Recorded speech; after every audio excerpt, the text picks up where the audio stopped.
Oh, orientation is locked. Oh well. Okay. So we are live. Good morning, YouTube land. Man, still trying to wake up. Probably won't have too many folks that join. Not this early in the morning, but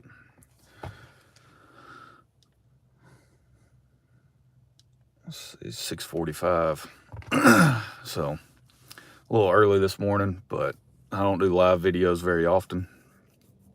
Figured I would do one this morning as I'm sitting in car rider line. Baby G is passed out in the back seat, waiting for school to open up. So let's see. I've got the orientation. Yeah, I'm not able to rotate this thing because the orientation is locked.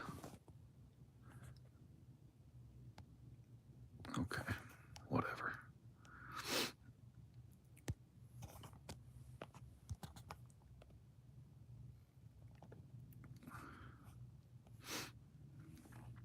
Okay, there we go. All right, and we're back. I can't see who's joining, but oh well. So if you guys are out there and you're watching, I hope you're having a good morning or a good evening. Depends on where you're at on the planet. So, no sound. Really? Now it's on. Okay. Okay. Can you hear me, Jeff?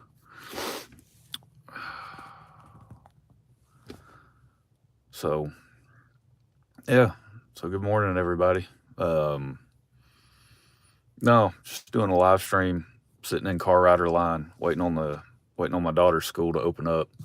A little bored, so figured I'd turn the camera on. Don't know how much content you guys are gonna get over the next couple of weeks.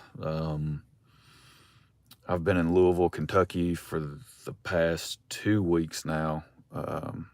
Not the full 2 weeks, but during part of both work weeks, the past 2 weeks, I've been in Louisville, Kentucky for work, and then I fly to Ohio Sunday, and I'll be in Ohio through next Wednesday, and then from there, I fly down to Arkansas for a day or two, and then I'll fly back home on Friday, be home for the weekend, and then I turn around and go to Orlando on Monday the 21st. And then I've got to go, it's like from Florida to Ohio to Arkansas or Oklahoma. I can't remember. I don't know. So, yeah, got a lot of travel coming up over the next, this whole month of February, actually, is nothing but travel for me for work. So, got a lot of stuff going on work-wise. Morning, AR. Yeah, so figured I'd just go live. You can see I've still got all my hunting stuff crammed in the back. I haven't cleaned any of that out. By the way, I plan on doing a video now that hunting season's over. I plan on doing a video pretty much what I use, when I'm deer hunting. I hunt a lot from the ground during gun season, and so yeah, it is rough. It is very rough, Jeff. My wife, this was actually last month. She was like, hey, I had a couple of trips that were potential for, possibly lined up for February. I had a couple of trips. And she was like, so you're just going to be gone all month, kind of joking around. And I was like, no, I'll be home for the weekends. And I was joking as well. However, that has turned out to be very true. So, in the work that I do and the job that I have, my travel it's kind of sporadic. When it seems to happen, it happens in waves, and it's fast and furious. One city after the next, one supplier after the next, And yeah, so, but not too bad.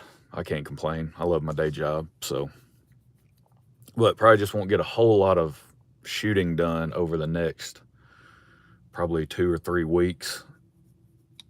Between that and the cold weather, you know, here in February in Alabama, it's kind of chilly.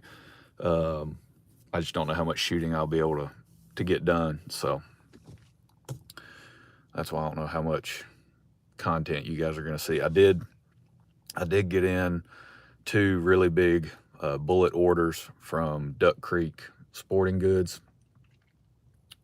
Denny McDaniels over there, he's a good guy to deal with. Got in 2 really big orders, a whole lot of 6mm stuff, whole lot of 6mm bullets came in. Pretty much, I didn't necessarily wipe him out, but he had picked up a lot of stuff from an estate sale, and so I was able to go in and buy a lot of that. And he also picked up, I think there was like a local business or something that maybe went out of business, local gun store or something maybe that closed up.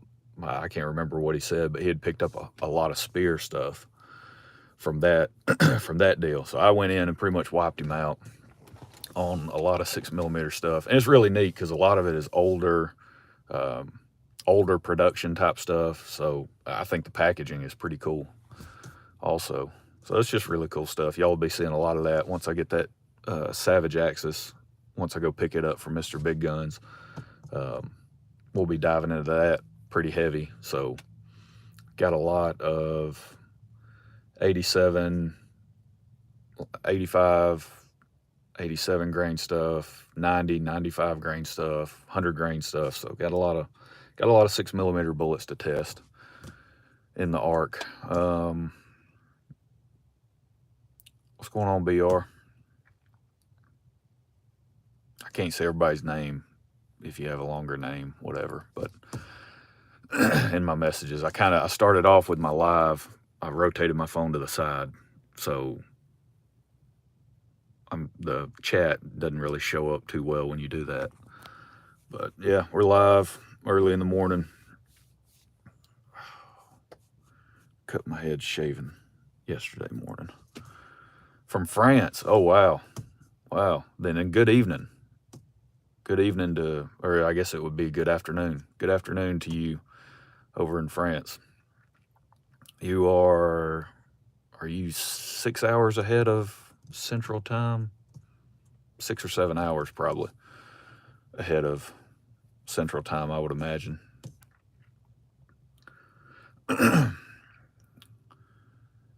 Yeah, just finished up with deer season the other day.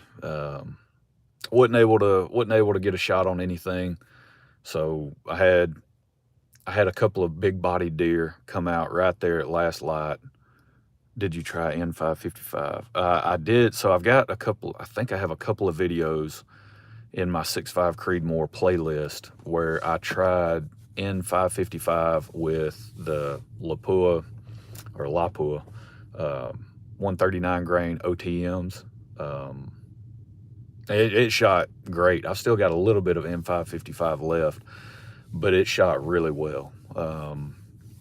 Just in terms of accuracy, I didn't go back and look at the velocity. I never tested that. That was in my Savage 110 Tactical, which that rifle, that's been one of the most accurate off-the-shelf factory rifles I've ever purchased. Yeah, Lapua. That's correct pronunciation.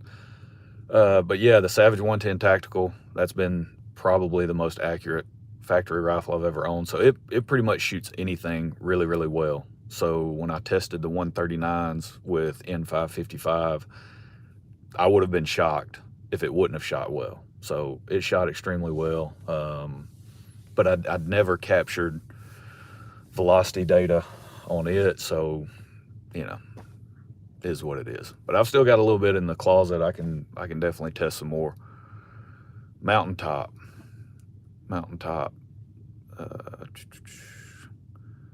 Morning. Good morning. Bright and early. We just hit live. We just hit 10 minutes here. We got BR checking in from France. Man, for me, the Creedmoor is more difficult to really. That's interesting. That's very interesting because my experience has been right the opposite. I've had probably 10 or so 308 rifles come through my hands at any point in time, and I've never really just sat down and dedicated, hey, I'm gonna focus on developing a really, really good load for this particular 308 from Virginia, mountaintop there. But it just, I've never been able to, in the Creedmoor, I've had a couple of 6.5 Creedmoors, and it just seems like I've been able to use random load combinations, and they've shot well. In 308, in 308, for me, it's kind of been that way for me. For me, BR, it's been, I've struggled getting groups consistently around 3/4 MOA, or better, or even just sub MOA in some of the 308 rifles I've had. So probably the best one that I've owned so far has been the Howa 1500, the bull barrel that I've got in the Archangel stock. That has been a really good shooter in 308. But yeah, I've struggled. 6.5 Creedmoor for me that's been probably the easiest cartridge to load for. Even in the Kimber 84M Hunter that I hunt with, it's a really thin pencil barrel setup, super lightweight for hunting purposes, and it's been extremely easy to load for. So yeah, I don't know. I've just had better luck in 6.5, which is probably why I tend to recommend that. And it is funny though, because I did a poll on this channel not too long ago, and I just kind of asked everybody. I listed maybe 5 or 6 different cartridges, very popular cartridges, and I'm always the limiting factor. I hear you. Same here. I've gotten way better though since getting into reloading and being able to shoot a lot more. I have definitely improved my shooting skills. But I posted a poll, I don't know, maybe 6 months ago, something like that. And the cartridges that I listed, it was like 308, 30-06, 270 Win, 243 Winchester, whatever. And I think it was geared more toward hunting. If you were only able to hunt with one cartridge for the rest of your life, what would it be? And it was a landslide for 308. I believe it was hunting. It might have been just shooting in general, but I believe it was hunting is the way I worded it, which I was kind of surprised by that, because 308, it seems like 308 is losing popularity at a rapid pace. I don't know. Maybe I could be wrong, but I don't know. I just thought that was very interesting that, yeah, I don't know. 308 is a really good round, but if it were me, I would probably go with the 7mm Aud-8, something, either that or the 6.5. I'm torn between those two. If I had to just, there he is. There's CW. I figured you might jump on here. Y'all make sure, so our buddy Brian here, CW Longshot, he actually had his channel removed from YouTube. So he does all of the bullet casting. He's like the grand wizard, master sorcerer when it comes to bullet casting. So if you are interested at all in bullet casting whatsoever, you really need to go check out his channel over on Rumble. He's got his channel up on Rumble, posting a ton of good stuff over there. So you guys need to go check it out. I'm also on Rumble. I've only posted a couple of videos. I do have a scope video over there for the AIM Sports Alpha 6 scope that they have. I posted a kind of a quick overview video of it. So if you guys are interested in that, go check it out. But I'll probably try to post a little more to Rumble. But again, like I said earlier in the stream, with the travel the way it is, I was in Louisville, Kentucky last week. I was in Louisville, Kentucky this week. I'll go to Ohio next week, Ohio and Arkansas. I fly out Sunday. I'll get back from that, and then I'll just turn around and go I think it's like 3 different states after that the following week. Yeah, that's why his YouTube channel got removed completely. So the CW Longshot channel got removed. He has a YouTube account under his name. So you'll see him. He said he would still be able to comment and all that. So you'll still see him in the comment section and stuff. But yeah, you're not going to see any of his videos on YouTube. His channel.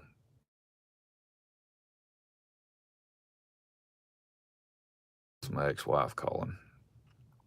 So interrupting our live stream here. And we're not going to be live too long. It's 7 a.m. now. I got baby G passed out in the back seat. We're waiting for school to open up. We'll probably go maybe another 10 minutes, and then I got to wake her up and get her geared up to get ready for the day. We actually got to finish up her homework. We didn't do that last night. It's just been, I've been running and gunning. It's been a fast and furious first couple of weeks here in February with travel, and it's not going to slow down. So I've got a ton of stuff loaded up. I've got a bunch of stuff loaded up for the 6.5 Creedmoor for my buddy Brett, the 6.5 PRC. I've got to get those 2 projects knocked out because my buddy Richard hit me up and he sent me a picture of a Winchester 30-06 that he bought when he was, I think he said he was 13 or 14. Business is good, yeah. Work, my day job is good. My day job keeps me, man, that's, you don't talk about busy. As far as, so she's just really, really excited to talk to me this morning, I guess. Yeah, my day job keeps me extremely busy. So, but then the loading and all that stuff, that's just, all of this is just one big hobby. But you work up a couple of loads for people, and then next thing you know, they have some success. And then like my buddy Richard, he smoked a nice bull elk with that load I worked up for him in his Ruger 77.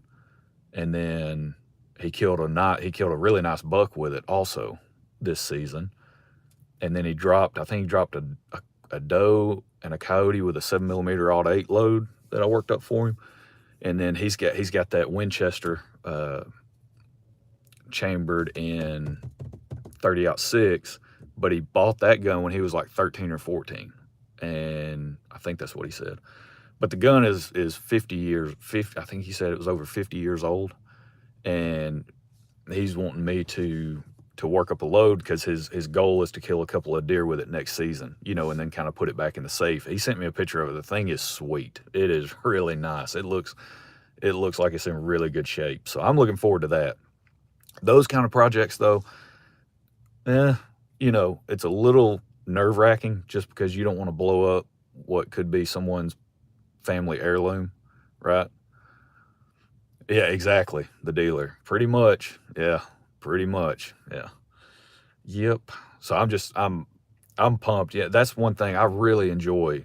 Like I had worked up some loads for my dad in 30-06. He's smoked a couple of really nice bucks with that load. My sister killed her first deer ever last year, last hunting season with that load, with that rifle. And it's just that's probably one of the best parts about reloading, for me at least, is, I like to dial in my loads and know that, when I walk in the woods, full confidence, whatever I see, at whatever distance I feel comfortable shooting, I'm going to make a good shot.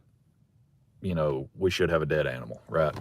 But when you're able to pass that on to somebody else, and then now they walk into the woods and they're like, hey, if it's brown, it's down, right? I mean, that's pretty cool also. So that's one of the things I really enjoy about reloading. And I've already finished my coffee. So if you're wondering why you're not seeing me drink coffee, that's why.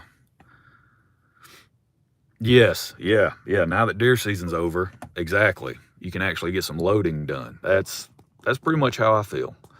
Or at least I thought that. And then work was like, hey, you got to go travel every single week in February.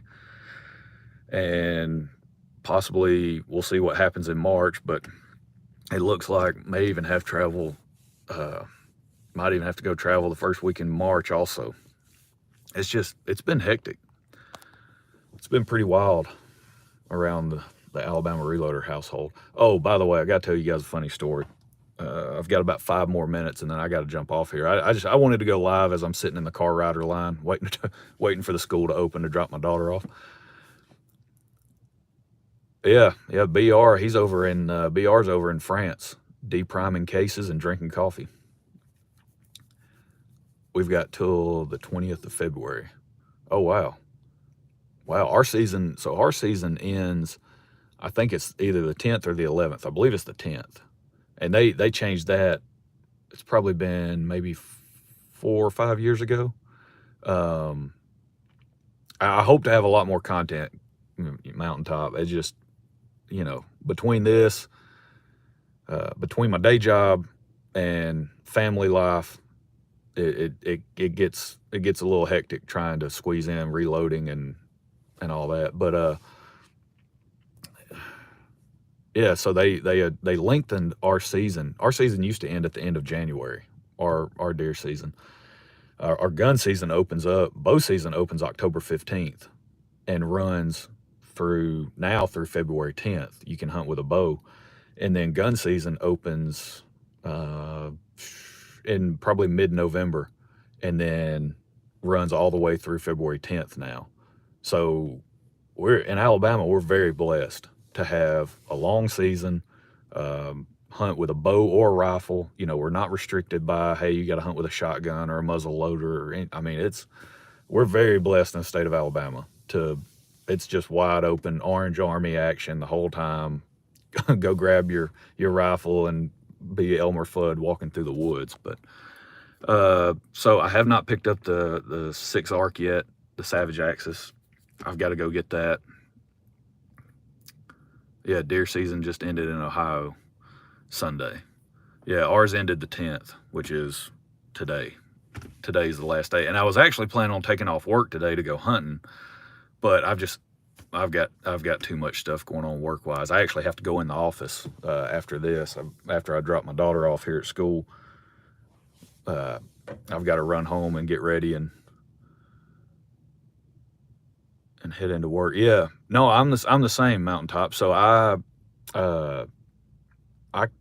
stumbled upon his videos. My brother actually turned me on to him, and I started watching his stuff. This was back in probably 2017, something like that, is when I first started watching his stuff. I first started reloading in about 2015 and started off with the Lee anniversary kit and kind of fell in love with it right away. I loaded some pistol, some 9mm on a single stage press, and realized that I would hate life if I continued to do that. So I stopped reloading pistol altogether.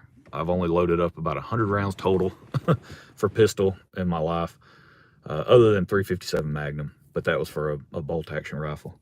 And then I switched to just bottleneck rifle stuff, and I fell in love with it. And so for me, it's been one of those situations where I save $0, zero reloading. I don't save any money. I actually spend money.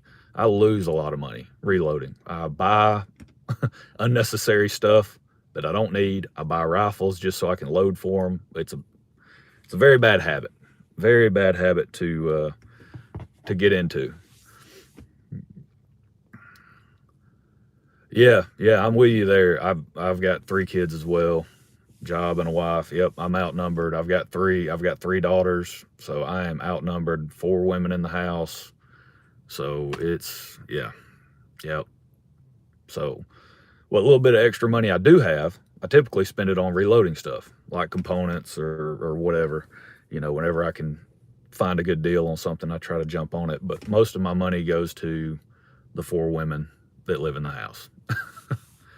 Been hand loading since 2008. So my daughter's teacher just walked by. So you were back in the Obama era, man. That's good stuff. Yeah, and that's kind of so my plan moving forward is bourbon and guns, 3 kids, a wife, empty pot. Yeah, there you go. Yeah, yeah. That right there, those first two will take all of your money. For target shooting, reloading saves money. Different for hunting. So the way I look at it, or at least the way I rationalize it in my mind, is I don't save any money for me because of what I just said. I go and buy components, powder, whatever. I go and buy rifles just to load for them to see how they'll perform, see how I'll get them to perform. So for me, I'm wasting money, but it allows me to shoot a whole lot more. And the range that I go to, Hobbs Island Shooting Range, it's like 8 minutes from my house. So for me, it's just, it's so convenient to work up a load. I can run down to the shooting range. I can go over there. I can shoot some groups at 100 or whatever I need to do. And then I can even just run back to the house if I want to, or take some stuff with me and load on the fly, whatever. I don't necessarily do that, but I probably could if I wanted to. But for hunting purposes, I just don't think, because typically if you're going to hunt, or at least a lot of the folks that I know that do it this way, they'll buy a rifle, they'll buy some factory ammo, they'll zero the scope before hunting season. They'll shoot a couple of rounds to make sure they're still zeroed each season after that. And then they might shoot a few times during deer season, kill them a few deer, and that's it. So one box of factory ammo will probably should last you a few years, depending on how many deer you're shooting, right? So, if you look at it that way, then if you go and even buying the reloading setup and doing all that, at the end of the day, the way I look at it, if you're just hunting and you're one of those people that don't really care to go to the range a whole lot and you don't want to shoot a whole lot, then reloading is probably not going to save you a lot of money. Yeah, that's kind of the way I look at it, BR. Now, of course, I'm going to rationalize it and say, oh man, but look at the price of factory ammo. Man, I could save so much money by reloading. Or at least that's what I tell my buddies. That way I can try to trick them into reloading, and then once I get them hooked, then, now they're in it and they can't get out. So, hey, all right. I got to wake her up. I'm about to have to, we got to get going, get her dropped off at school. I appreciate y'all joining me early in the morning or in the afternoon. In the case of BR, he's over in France. I assume it's a he. Could be a she. According to my analytics, there are women that check into the channel. So, that's cool too. But y'all just keep hanging around. I'm hoping, really, really hoping I can get over to the range one day this week and then try to get some more. I hope I've got a lot of stuff to shoot, so I'm hoping I can get a lot of videos done and try to upload them over the next couple of weeks when I'm traveling so much. So that's it. I hope everyone has a great day. If it's already later in the day for BR, I hope you had a great day. And yeah, we'll catch y'all next time. So y'all have a good one.